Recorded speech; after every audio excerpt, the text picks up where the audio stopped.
Hey guys, welcome to another Trade Genius podcast. Bob and Phil here. As always, guys, you have one job in your life, your fiscal responsibility, and it's not just to increase your net worth in dollars. We're going to explain exactly what we're talking about. Let's dive in.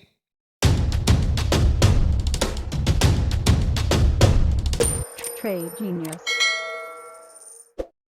Hey buddy, it's Bob with Trade Genius. Hey, it is holiday season and our holiday specials are running right now. Just promo code HOLIDAY. You already blew it. You missed the Black Friday specials, but this is your second chance to take advantage of some of the best pricing that we do for the year. Check us out, tradelikeagenius.com, tradegenius.co, tradegeniusacademy.com. All roads lead to Trade Genius. Check us out. Incredible deals. Thanks for listening. Bob, I'm just going to let you have it because the chart that you're going to show us is extremely eye-opening.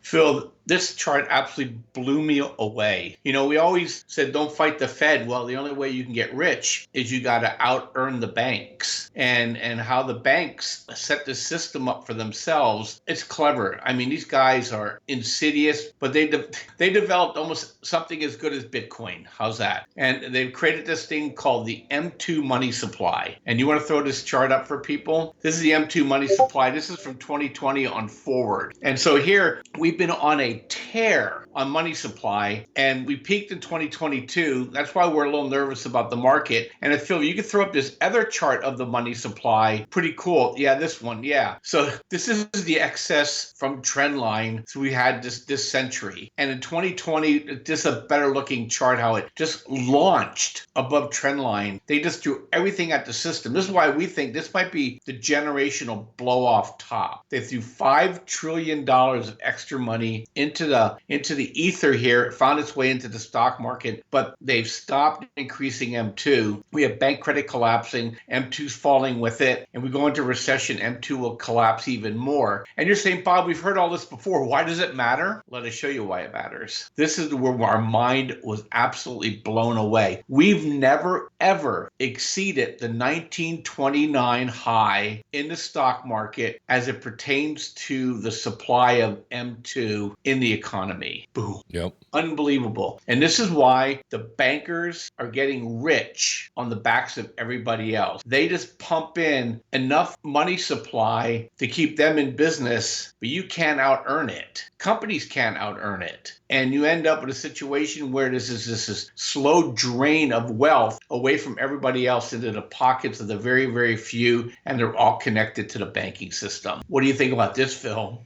Yeah, and I think that game plan hasn't changed since the money creation in human history, right? It's always ended up being that way, where money begets money, right? And he with the most gold ultimately wins. And then you have these seismic shifts in power throughout time, but at the end of the day, it turns into the same playbook for whoever's in power at that time. So here we are again. But yeah, it's really designed to keep the masses in check, and they don't want a certain amount of people to get out of their pens, so to speak, right, and start roaming around. And that's where I think, for me, personally, I think Bitcoin is the great hedge against this. Why? Because it's extremely finite. So it has that store of value, that hard money that you want, right? It has all those characteristics for the digital age now, right? We're out of the analog age going into the digital age. So I think you need to have something like that has that hard money type of characteristic. Gold as well, but Bitcoin's just more finite. And look, they're going to just be printing more and more at this point because now the debt spiral has begun for the United States. I mean, it's been underway for a while, but now it's really started to ignite, and everybody's used to handouts now. So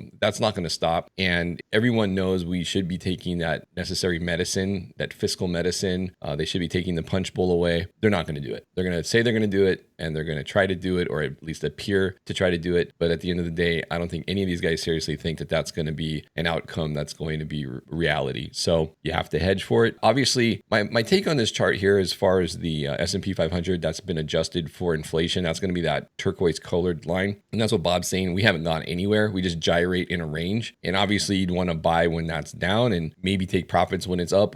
Or if you're close to retirement age and it's at the upper end of the range, you definitely probably would want to secure your profits at that point. But, has it done a good job in against inflation? And I would say holding its value probably, but we all get under this illusion that as we grow up, get out of, school and college and, oh, my net worth, I did a pretty good job in growing my net worth. But in reality, all you did is really keep up with inflation. I mean, if you were born of middle class and you're still in middle class, like where have you really gone, right? Has there been a lot of progress in that situation? So it does, I think overall with dividend reinvestments and things like that, does an okay job of helping people keep up with inflation. But at the end of the day, it's kind of misleading because you really aren't going anywhere and generation after generation ends up just treading water. Yeah, and this is what we say, don't pay attention to the inflation rate. Pay attention to M2, okay? Because this is the money creation in this environment. And really the point here is this is why we think they're trying to do everything they can to zero DTE. These option flushes that they're putting in is everything to keep this thing from collapsing in on itself, because we basically lost 60% of the growth of that money supply since they did the pump. And, the Fed thinks that they're in charge. You can have money supply collapse on you if you're not careful. And we're going to be moving from the Fed's ability to create money supply to it has to be the fiscal department. And we have a divided government. And so my thinking here is that the Fed can't create any more stimulus. They can lower the cost of interest, which I think they're trying to do now, but that might be pushing on a string. But the fiscal side is where we have to pump it. Janet Yellen is locked in at 5% money supply growth from the fiscal side, but she's starting to get that absorbed in the bank credit collapsing. So unless we pump even more money into the system, this thing will collapse in on itself to some degree. And that's why Phil and I are macro bears in terms of economic activity, because at some point, it doesn't matter how much money you put into the system, it doesn't get productively used. And if somebody says, well, Bob, my standard of living is much greater now than it was in 1929, and that's true because that's productivity increases. So, from fiscal policy standpoint, you always want to focus on increasing the productivity of your economy. That fixes a lot of sins. And then you should be restraining the fiscal and the banks from just creating money that goes to unproductive people. And, the people that say, well, real estate's better. Well, real estate never outperformed the stock market. Just so you guys know, there's only one thing so far, and that's why they're screaming about it now. That's why you got that crazy lady, Elizabeth Warren, calling it a Ponzi and everything. She's desperate to create a way in which she can lock down Bitcoin because, they haven't figured a way to dilute it enough yet. And who knows, this ETF, we'll see what games they create out of that. But that's probably their last hurrah. Other than that, money will be moving out of the fiat system into something that's safe. But I think that's by design too. The elites need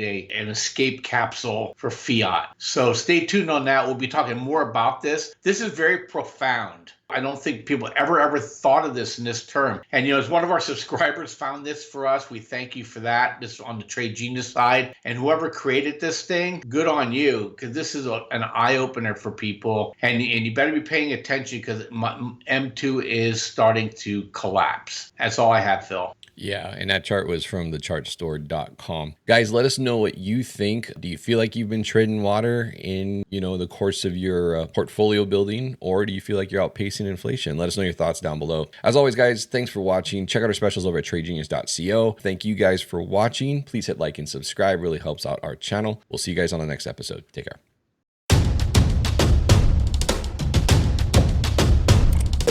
Trade Genius.